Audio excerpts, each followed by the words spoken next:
Hello दोस्तों, कैसे हो आप सब? Welcome back to my channel Uma vlog.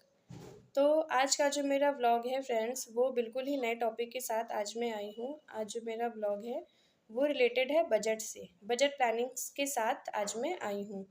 तो बहुत लोगों का मानना है कि बजट प्लानिंग का मतलब होता है कंजूसी करना, खर्च ना करना। बट ऐसा नहीं है। बजट प्लानिंग का मतलब होता है स्मार्ट तरीके से खर्च करना, जिसमें हम सेविंग्स भी कर सकें और खर्च भी आराम से कर सकें। तो मैं उसी बजट प्लानिंग के साथ आज आई हूँ। तो दोस्तों, ये ब्लॉग उनके लिए है जिनको बजट प्लानिंग करनी नहीं आती है। तो क्या होता है कि मंथ एंड आते आते उनके हाथों में पैसे की कमी हो जाती है, तो फिर वो मंथ निकालना उनको मुश्किल हो जाता है। तो मैंने सोचा कि क्यों ना एक व्लॉग बजट प्लानिंग पे भी बनाया जाए। तो इसीलिए आज मैंने बजट प्लानिंग पे ही आज का व्लॉग बनाया है दोस्तों। तो प्लीज़ अगर आपको ये मेरा व्लॉग पसंद आए तो प्लीज़ लाइक शेयर और सब्सक्राइब ज़रूर कीजिएगा। तो चलते हैं बजट प्लानिंग देखते हैं। तो दोस्तों, ये बजट प्लानिंग मैंने किया है 4 लोगों के लिए, जिनकी इनकम हो सकती है 30,000। तो 30,000 के हिसाब से जो भी हमारी इनकम होती है उसमें सारे आप इंक्लूड कर सकते हैं। जैसे किसी का अगर रेंट आता हो या किसी का और कुछ जैसे कोई ट्यूशन करता हो, तो अगर उनकी वैसे कोई इनकम आती हो तो वो भी आप इसमें इस इनकम में ऐड कर सकते हैं। तो अगर किसी की इनकम आप समझिए 30,000 है, तो इनकम का 0.5% हम लोग फिक्स कर देते हैं और 30% हम लोग रिमेनिंग खर्च में छोड़ देते हैं और 20% हम लोग सेविंग्स में डाल देते हैं। और दोस्तों, सेविंग्स हमें सबसे पहले ही करनी चाहिए। अगर हम ये सोचेंगे कि सेविंग्स हम बाद में करेंगे तो वो सेविंग्स कभी नहीं हो पाती है। इसलिए हम लोग को सेविंग पहले ही कर लेनी चाहिए। तो इसमें 50% में अगर किसी की इनकम है 30,000, तो 50% मतलब हो गए 15,000 रुपीज़। तो 50,000 रुपीज़ में हम लोगों को पूरा घर खर्च चलाना है और बाकी जो खर्च है वो 9,000 है, वो रिमेनिंग खर्च में जाएगा।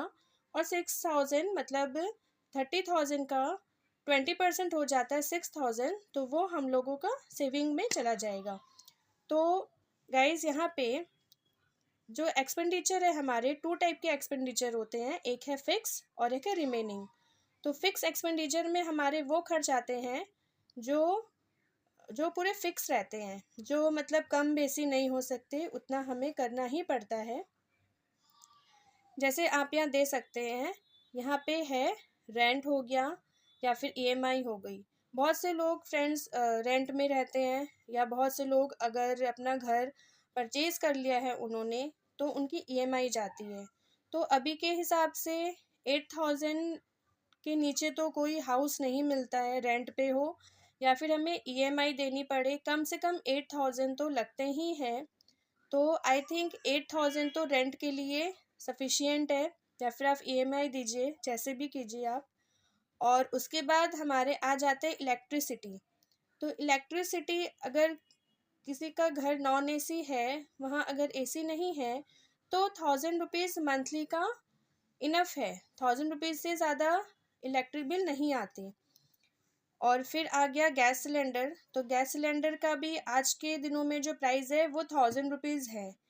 तो हम लोग देखिए दोस्तों, एवरी मंथ तो हम लोग गैस सिलेंडर नहीं यूज़ करते। 4 लोगों के लिए मेरे ख्याल से 1.5 मंथ तो गैस सिलेंडर यूज़ हो ही जाता है। तो एक महीने में तो कम से कम हम लोग जी हाँ, 1 महीने में और उससे ज़्यादा मतलब 1.5 मंथ में तो हम लोग सिलेंडर यूज़ कर लेते हैं। तो इससे भी आप बचत कर सकते हैं, क्योंकि इसमें क्या होता है कि जब हमारा सिलेंडर ज़्यादा दिनों तक चलता है तो हमें 1 मंथ के गैपिंग में सिलेंडर मंगाना पड़ता है। तो उसमें ऑल्टरनेट मंथ में हम लोगों को 1,000 रुपीज़ की सेविंग्स हो जाती है। अब आता है दोस्तों मिल्क, जो बहुत ज़रूरी है। मिल्क भी हम लोगों को बहुत ज़रूरी है, घर में बच्चे हैं तो उनको बहुत ज़रूरी है। मिल्क भी मस्ट है, हम लोगों को लेना ही पड़ता है। तो मिल्क का आप ले लीजिए 2,000 रुपीज़। 2,000 रुपीज़ मिल्क का लग जाता है। उसके बाद आता है दोस्तों स्कूल फ़ीस। ये भी मस्ट है। जिस घर में बच्चे हैं वहाँ पे स्कूल फीस लगनी ही है। 3000 है मस्ट। और अगर इसमें ट्रांसपोर्ट भी ऐड हो सकता है तो आप इसमें ऐड करेंगे तो आप कर सकते हैं, नहीं तो मेरे हिसाब से ट्रांसपोर्ट फीस 3000 ठीक है, मस्ट है। और इससे ज़्यादा ट्रांसपोर्ट फीस नहीं लगेगी, इसमें आपका स्कूल फीस भी आ जाएगा और इसमें आपका ट्रांसपोर्ट फीस भी आ जाएगा। तो ये तो हुई फिक्स एक्सपेंडिचर की बातें। अब हम आते हैं रनिंग एक्सपेंडिचर में। तो रनिंग एक्सपेंडिचर में हमारा जो खर्च है वो आ जाता है, जैसे ग्रॉसरी हो गए। एक मिनट दोस्तों, मैं आपको ठीक से दिखाती हूँ, ये देखिए। तो फ्रेंड्स, रनिंग एक्सपेंडिचर का मतलब है ऐसे खर्च जो फिक्स नहीं है, जो हम कम बेसी कर सकते हैं। जैसे इधर हो गया ग्रॉसरी, वेजिटेबल्स, फ्रूट्स, मोबाइल और एक्स्ट्रा खर्च। तो ग्रॉसरी में तो मैंने 3000 लिया है। तो ग्रॉसरी आप कम बेसी कर सकते हैं। कभी किसी मंथ आपके पास कुछ ग्रॉसरी रह गई तो आपको सेकंड मंथ वो ग्रॉसरी लेने की ज़रूरत नहीं है। और वेजिटेबल्स है, फ्रूट्स है। तो आजकल के ज़माने में जो फ्रेंड्स महंगाई है उसमें थाउजेंड रुपीज़ तो वेजिटेबल और फ्रूट्स के आपको अलग अलग रख ही लेने चाहिए, क्योंकि फ्रूट्स भी बहुत ज़रूरी है और वेजिटेबल्स भी बहुत ज़रूरी है। और रही बात मोबाइल के खर्चे की, तो मोबाइल जो हम रिचार्ज कराते हैं वो भी हम लोग अगर कोशिश करें तो हम लोग अल्टरनेट मंथ में करवा सकते हैं, या कभी किसी ने हस्बैंड ने कर दिया तो वो भी चल जाता है हमारा हाउसवाइफ्स के लिए। तो वो मंथ भी हम लोग का पैसे बच जाते हैं। और फ्रेंड्स, यहाँ पे जैसे है एक्स्ट्रा खर्च।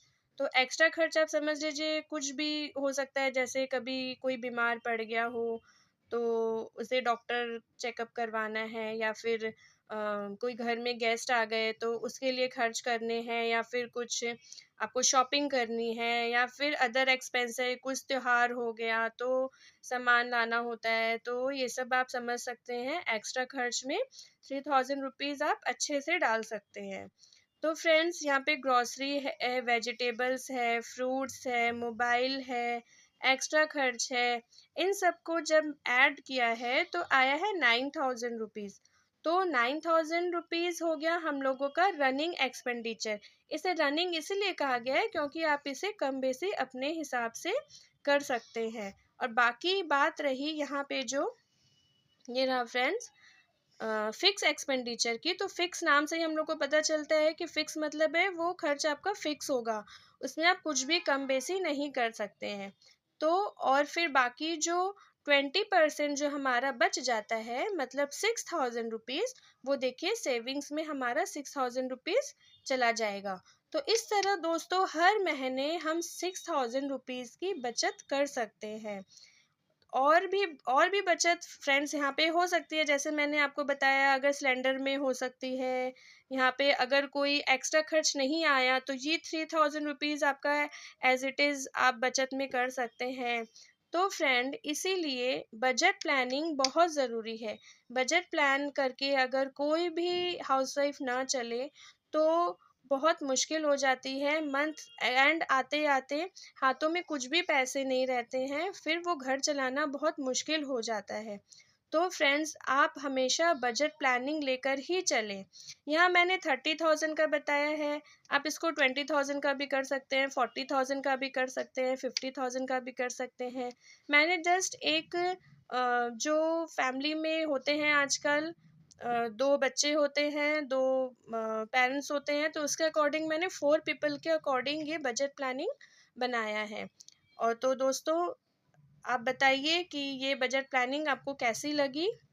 और अगर आपको मेरा ये वीडियो पसंद आया हो तो प्लीज़ इसे लाइक ज़रूर कीजिएगा, और अगर मेरे चैनल में नए हैं तो सब्सक्राइब भी ज़रूर कीजिएगा। ओके देन, मिलते हैं मेरे नेक्स्ट व्लॉग में, उमा व्लॉग्स। Good night.